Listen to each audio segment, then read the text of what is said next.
حطوا هنا في الحرف دوك نهبط نعاونك. لابسه زيرو دينار تغلط سلك.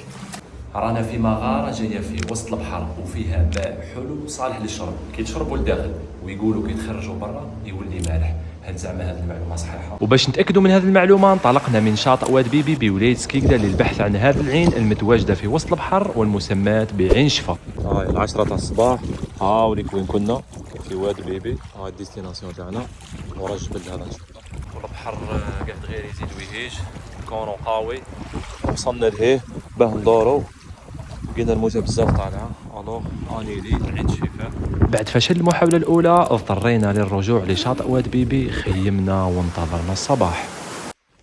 الخطابة دوكا حنروحو لعين شفا على الجبل. هاي بسم الله.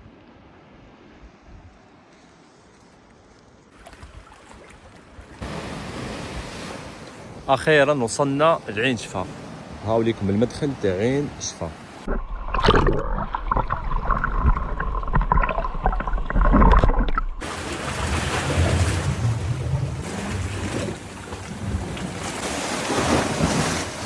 اطلع.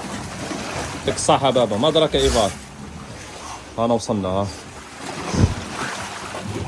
ما تقدرش تتخيل باللي هذه العين والدخله تاعها دايره كيما هاك. سبحان الله. سبحان الله، الصواعد والنوازل ومياه صالحة للشرب اجتمعت في مغارة واحدة في وسط البحر واللي هي عين شفا. بسم الله. لا سعيدة لا والو، عليكم على عين شفا. خاوتي كي شربناه لهنا حلو، شربناه زعما كي نخرجوا برا يولي مالح. نشوفوا حكاية تاع يولي مالح مكانش منها خلاص.